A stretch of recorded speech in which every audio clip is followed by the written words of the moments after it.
dragelor și dragilor, în caz că avem și personaje de sex masculin care se uită la acest videoclip, și bine ați revenit pe canalul meu. În primul și în primul rând vreau să vă mulțumesc foarte mult pentru modul cum ați primit videoclipul trecut, primul pe care l-am filmat în limba română, pentru că într-adevăr au fost ceva emoții pentru mine și mă întrebam cum va fi primit și cum vi se va părea și dacă se va uita cineva la el. Și m-a bucurat să văd că a strâns, față de alte videoclipuri ale mele, a strâns destul de multe vizualizări chiar în primele zile, m-a bucurat toate like-urile, m-am bucurat să văd că v-a plăcut ideea de a mai adăuga videoclipuri și în limba română.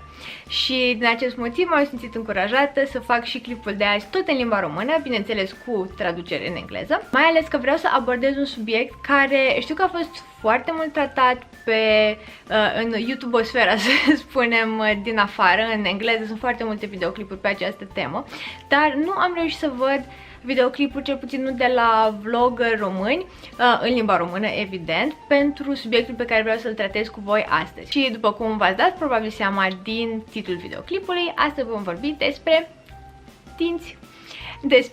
Despre cum să îi ținem frumoși, sănătoși, drepți, despre mijloacele prin care ne putem îndrepta dinții dacă nu suntem mulțumiți de ei și mai ales vreau să vă prezint ceea ce am ales eu ca soluție de aparat dentar. Și din nou, respectând tema canalului, vreau să vă prezint 5 aspecte importante sau 5, nu știu, tips de care să fiți avizați sau avizate atunci când alegeți această metodă, dacă o veți alege și voi. Și având în vedere că tema videoclipului este despre aparate dentare sau braces, m-am lăsat inspirată pentru look-ul meu de astăzi din acel videoclip al lui Katy Perry, dacă mai țineți minte, TGIF, Last Friday Night. Dacă știți că ea era la un moment dat cu niște braces din acelea specifice anilor 80, știți, din ale care practic vin în afara gurii, care vin în jurul capului, dar avea lucrul acela 80ist cu părul mare și știți, bijuterii mari, ploverele în stilul acesta, așa, și m-am gândit, da, să mă las și eu inspirată de acest look 80ist pentru astăzi. Bun, și acum ca să vă dau un foarte scurt istoric al relației mele cu dinții mei și cu ideea de aparat dentar. Am avut întotdeauna o foarte mică problemă cu acest dinte, cu incisivul lateral, care era mereu puțin ieșit în afară, nu foarte tare, nu atât de mult încât să mă deranjeze și să spun că ok, gata, vreau aparat dentar, mai ales că în timpul copilăriei mele, pe măsură ce am crescut, practic nu se știa de alte modele de aparate dentare decât cele clasice cu sârme și cu brackets. Probabil le-ați văzut, le cunoașteți și, nu știu, cea mai mare șmecherie probabil era să-ți pui brackets colorați sau mai era la un moment dat cu fire, să spun așa, albicioase, ușor transparente, mă rog, asta era ideea, să fie cât mai transparente posibil, și brackets la fel erau albi, cred că erau din ceramică sau, da, cred că din ceramică, în fine, și ideea este că erau mai puțin vizibile. Dar știm cu toții că aparatele dentare totuși se văd și sunt și ușor incomode, așa că eu mereu am spus că nu-i nevoie, nu o să-mi îndrept dintele, sunt mulțumită cu el așa cum este. Dar ceea ce a început să mă deranjeze a fost faptul că acum cam 2 ani, cred, am observat că acest dinte a început să iasă și mai tare în afară. Și pe lângă faptul că acest dințișor începuse să o ia razna încă și mai tare, dintele de lângă, incisivul central, începuse să se ducă mai în spate. Deci practic dinții mei făceau o mișcare ceva de genul, cam așa ceva. Moment în care am spus că ok, nu e ok. Trebuie să iau măsuri acum, pentru că nu știu ce se va întâmpla mai încolo și eventual o să mă trezesc într-o zi că efectiv dinții mei s-au dus în două direcții total opuse și o să arate complet aiurea. Mai este și faptul că eu de mic am știut că mușcătura mea este destul de adâncă, adică în mod normal dinții ar trebui să se suprapună cam așa, ei, la mine se suprapun cam așa. Și știam că este o problemă și am zis din aceste motive că bun, hai să încep să mă documentez totuși despre metode de îndreptare a dinților. Așa că am fost aici în Amsterdam la vreo 2 cabinete medicale doar pentru appointmentul de intake, de, cum să spun, să cunoști medicul, să vezi ce părere își dă, dacă ești de acord cu metodele lui. Și la primele cabinete la care am fost, mi s-a recomandat Invisalign. Eu de Invisalign știam, auzisem, citisem, nu eram foarte convinsă de el, mai ales pentru că mi se părea că este un tratament scump și consideram că, nu știu, e ceva ce încearcă doctorii să-ți bage pe gât ca să facă bani de pe urma ta. Așa că am spus nu, ok, nu, mai aștept, mai gândesc. Sigur, în același timp, pentru că asta se întâmpla cam prin februarie anul trecut, în același timp știam că urmează nunta și bineînțeles că vreau să am un zâmbet cât mai frumos și mai drept și să mă simt încrezătoare zâmbind și râzând cu gura până la urechi, cum a fost și cazul toată ziua. Așa că, într-un final, am primit o recomandare pentru un cabinet stomatologic în Almere, într-un orășel pe lângă Amsterdam, și am avut surpriza foarte, foarte plăcută să văd că ortodontistul de acolo este o domnișoară doctor româncă, ceea ce m-a bucurat super tare. Am zis că bun, acum măcar am încredere că, unul la mână, înțeleg 100% tot ce mi se explică, doi la mână că și eu pot să explic perfect ceea ce vreau și ceea ce aștept în urma tratamentului. Așa că am respirat super ușurată când am văzut că am de-a face cu o co-națională. Și în urma primului appointment și ea a verificat situația mea și mi-a recomandat tot Invisalign și am spus că bun, e al treilea medic totuși care îmi recomandă Invisalign și am zis ok, hai să bite the bullet, cum ar zice, să mușc glonțul și să încerc Invisalign.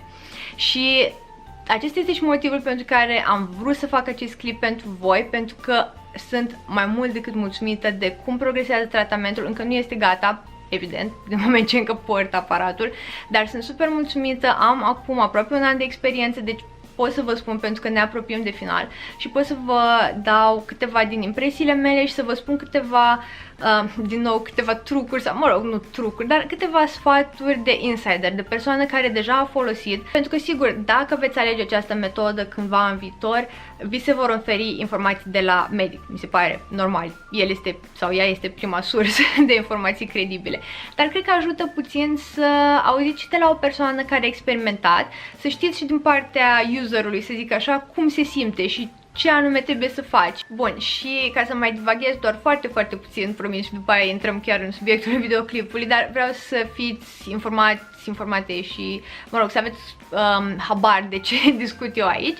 Invisalign, în caz că nu ați mai auzit niciodată de el, este un sistem de îndreptare a dinților, nu prin intermediul, cum am mai spus, sârmulițelor și brackeților, ci prin intermediul acestor huse de plastic, practic. Este un plastic foarte dur, printat 3D, ceea ce mi se pare wow, adică e așa foarte, mă rog, sci-fi. Nu e sci-fi pentru că îl avem aici în zilele noastre, dar mi se pare interesant să folosim tehnologia asta cu printatul 3D pentru lucruri atât de, nu știu, uzuale, să spun, cum ar fi aparatele dentare. Și practic este un sistem care tocmai asta promite, că este cât mai invizibil, de unde și numele, îți aliniază dinții fiind invizibil în același timp. Invisalign. No. Destul de clar. Și practic acest sistem funcționează pe baza unor seturi de aligneri, așa se cheamă, huse, care practic îți aliniază dinții, și mai are și niște attachments, o să vă explic imediat și ce e cu ele, care sunt practic atașamente, ele țin locul brackeților.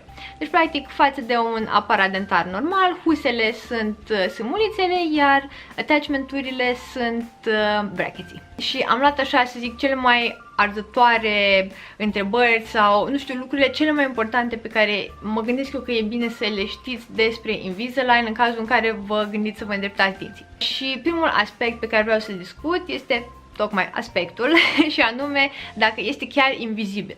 Bun, sigur, nimic nu este 100% invizibil decât aerul, clar, dar după părerea mea este foarte, foarte puțin vizibil și comparativ cu orice alt sistem de îndreptare a dinților, mie acesta mi se pare efectiv cel mai puțin vizibil. Îl port de un an de zile și colegii mei care nu știau că fac acest tratament nici măcar nu au observat că am aparat dentar până când nu m-am dus la ei și le-am zis că hei, uite, am aparat dentar. Așa că da, pot să spun ca și aspect, nu știu, thumbs up, e 100% perfect din punctul meu de vedere, nu văd cum ar putea să fie altceva mai puțin vizibil.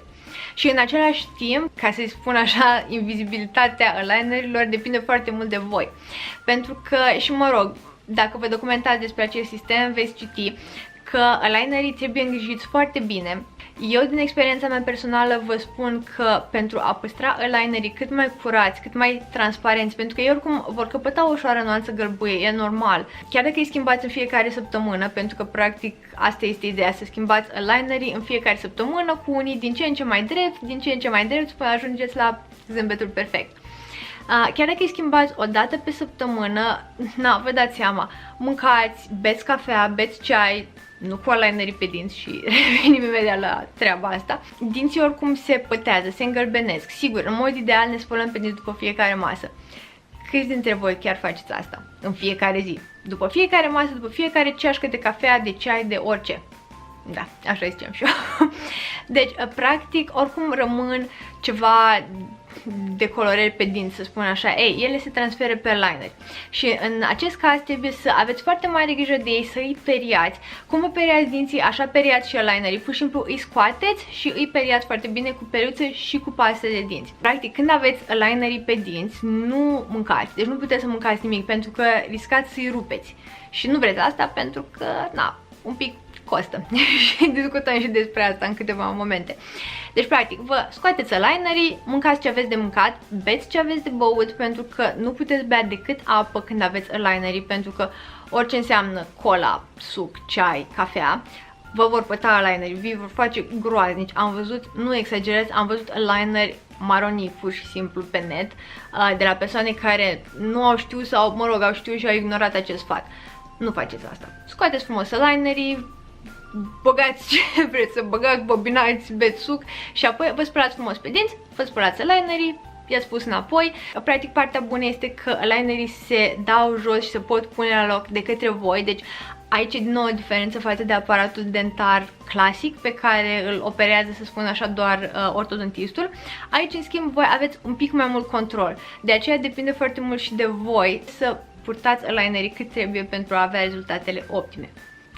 Și apropo tot de a avea grijă de alineri, să nu vă gândiți cumva că lasă-i clătesc repede cu apă de gură și o să fie super bine. Nu faceți asta, nu puneți apă de gură pe ei, am făcut eu asta și nu că mi-am distrus un set de alineri, dar nici bine nu le-a fost. Cumva mi-au lăsat în gură instant un gust oribil, pur și simplu, ca de plastic, deci ca și cum apa aia de gură scotea din ei exact plasticul, deci nu, groaznic, nu faceți așa ceva, îi și mătuiește, deci practic ca aspect nu îi ajută cu nimic, ba chiar din contră, le face un deserviciu, deci pur și simplu nu folosiți nimic altceva decât apă și paste de dinți pe ei. Bun, acum, al doilea aspect pe care mă gândesc că e bine să îl știți, costurile, pentru că am menționat costurile. Într-adevăr, este, cred, la momentul de față cel mai scump sistem de îndreptare a dinților. E binișor mai scump față de tratamentele tradiționale. Bun, eu am și ales sistemul full, ceea ce înseamnă 40 de seturi de aligner, ceea ce înseamnă, calculați și voi, la un set de aligner pe săptămână, plus minus o eroare, pentru că, sigur, nu întotdeauna poți schimba la o săptămână, uneori trebuie să mai repeți anumiți pași, dar aproximativ e un an de zile. Se pot face și tratamente mai restrânse, care costă mai puțin, dar pentru tratamentul full, au costat 2000 de euro alinerii și 500 de euro montatul atașamentelor. Plus, sigur, mai costă radiografiile, fiecare consult stomatologic e build în parte și, bine, transportul până la cabinetul stomatologic, mă rog, asta depinde unde stați, poate puteți merge și pe jos. Acum, mă gândesc că poate diferă costurile de la o țară la alta. Știu că, spre exemplu, între Statele Unite, Marea Britanie și restul Europei este o diferență imensă. De exemplu, în state am înțeles că poate ajunge și la 10.000 de dolari un astfel de sistem. Dar în interiorul Europei mă gândesc că nu variază atât de mult. S-ar putea să varieze, dar mă gândesc că nu sunt variații chiar nebunești, ca să spun așa. Deci, mai bine să fiți pregătiți sau pregătite cu un cost mai mare inițial în minte și să, nu știu, să fiți plăcut surprinși când vă duceți la consultul stomatologic și vi se dă un preț mai mic, decât să aveți impresia că, da, rezolv cu 500 de euro și gata. S-ar putea să nu rezolvați doar cu atât. Eu vă spun ca să știți, ca să puteți lua toți factorii în considerare. Dar, sigur, prețul final îl primiți de la furnizorul Invisalign. Deci, practic, când mergeți la cabinetul stomatologic, veți avea o programare cu un ortodontist.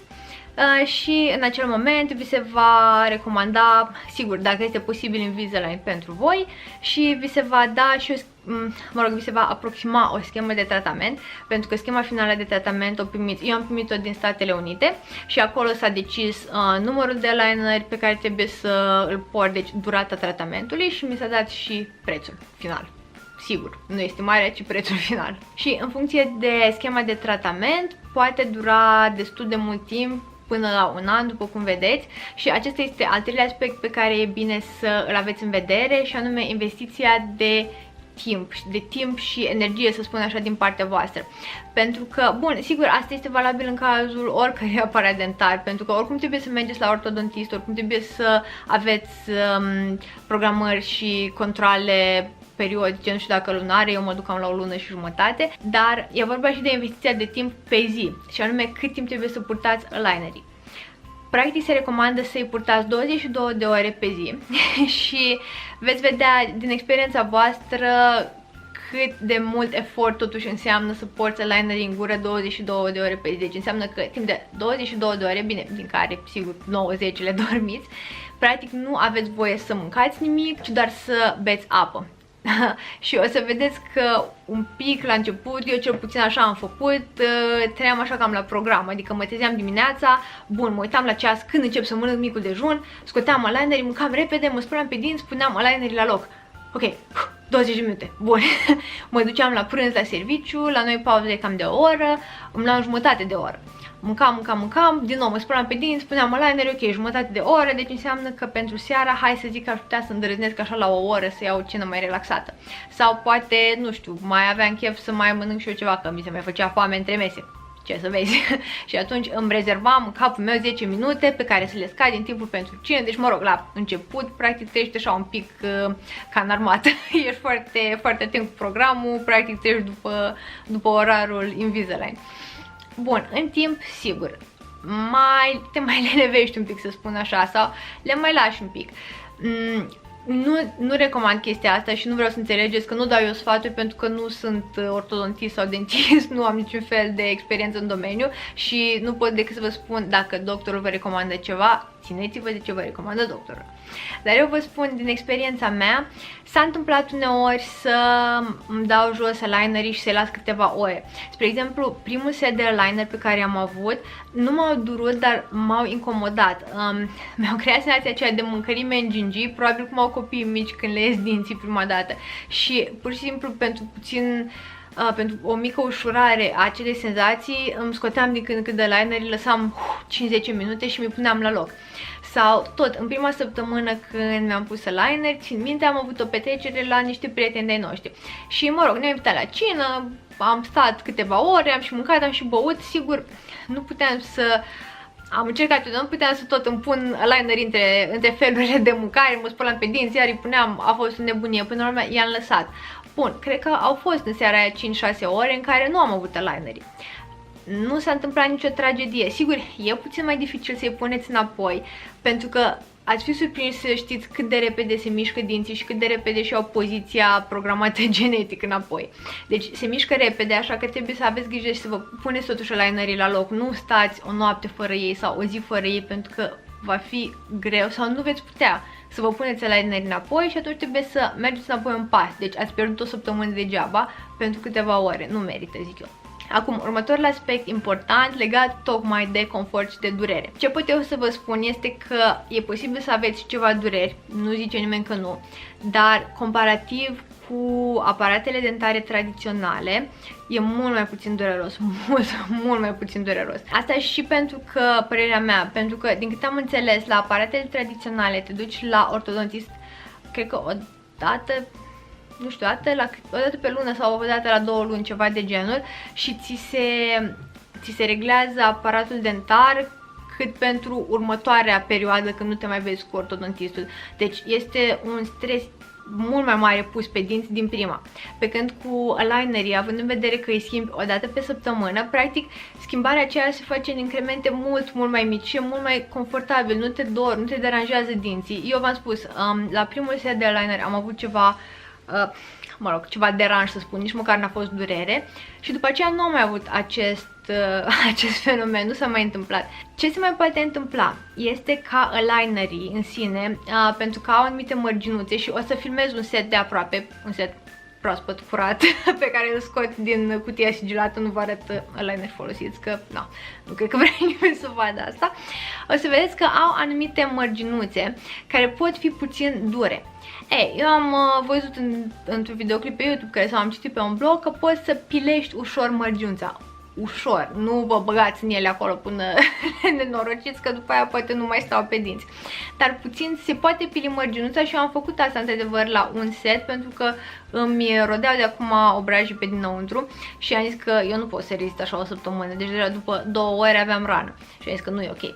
Am pilit și foarte simplu, n-am mai avut absolut nicio problemă cu eyelinerii, dar din nou, cred că s-a întâmplat o dată sau de 2 ori cel mult. Al doilea lucru pe care să-l țineți minte, sau al treilea lucru, nu mai știu, la capitolul confort, este când vi se pun attachment-urile. Attachment-urile sunt niște guguloaie, lipsa altui termen mai bun, niște guguloaie mici din material compozit. Deci practic ca un fel de, nu știu, material de plombă, sunt relativ mici și nu vă deranjează foarte tare. Decât că, la început, când veți mânca prima oară cu attachment, vă veți mușca obrajii, limba, buzele cam de 100 și 1000 și 1 miliard de ori până vă veți obișnui să mâncați pe lângă attachments, ca să spun așa, pentru că e normal.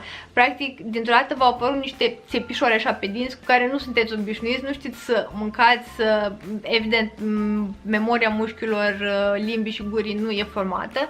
Așa că, da, aveți răbdare cu acest proces pentru că nu cred că aveți cum să le evitați. Și, da, ce pot spune că în vreo 2 săptămâni, poate nici măcar, poate într-o săptămână, doar deja v-ați obișnuit cu el și nu o să mai aveți probleme, dar ca să știți. Și un alt lucru important în ceea ce privește attachment-urile este că ele sunt puse pe dinți tocmai pentru a da o aderență mai bună eyelinerilor, ca ei să vă poată tracționa dinții în poziția corectă.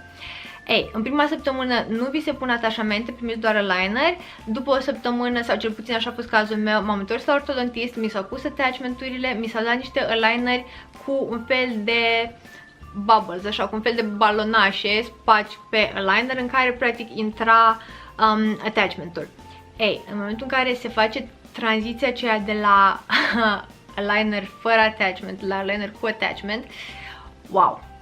În momentul în care vă scoateți eyelinerii, o să aveți impresia că vă smulgeți dinții pur și simplu. Este ușor, da, ușor nefericit, ca să spun așa, dar din nou, nu e nimic ce practica nu vă învață cum să faceți. Prefer să exagerez poate un pic părțile mai puțin plăcute ca să îl probați, să spuneți după aceea, mama, a fost super ușor, nu știu despre ce vorbea tipa asta, dar a fost super plăcut, nu m-a durut, decât să aveți impresia că, mamă, totul e perfect și nu vă doare nimic niciodată și de fapt să vedeți că da, mai sunt și anumite momente de acestea. N-aveți ce să faceți.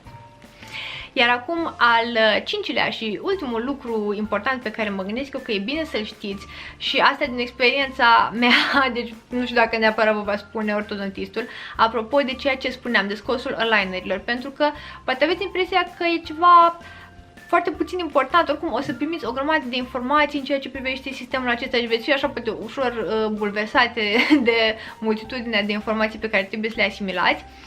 Și nu o să vă gândiți la faptul că trebuie să vă scoateți eyelinerii, dar e ceva ce se va întâmpla de cel puțin 3 ori pe zi, nu mâncați. Așa că eu vă spun, cel mai ușor mod de a scoate eyelinerii, am văzut că sunt recomandate tot felul de tools-uri, mă rog, pe Amazon, pe eBay se vând, se cheamă Outie, adică cu care să scoți practic eyelinerii. Eu mi-am cumpărat un set, nu le-am folosit niciodată, sincer, pentru că am folosit tehnica aceasta. Nu încercați niciodată, dar niciodată să scoateți eyelinerii de pe partea anterioară a dinților, deci din față. Știu, e cel mai simplu, așa v-ați gândit că e logic. Vei scoți eyelinerii, îi ridici din față. Never, ever. Nu faceți asta pentru că efectiv o să aveți impresia că vă smulgeți dinții. Și mai ales că dinții mișcându-se au oarecare sensibilitate mai crescută, o să vă doară. Deci nu faceți asta. Nici măcar nu îi ridicați din partea anterioară, dar din spate. nu, e foarte neplăcut. Încercați de pe partea posterioară a dinților, deci practic din interiorul gurii și începând din spate, cu mâinile curate, evident, începeți ușor, ușor să desprindeți alignerul și practic puteți și ușor să-l mișcați în față, în spate, dar important este să-și dea drumul de pe attachment.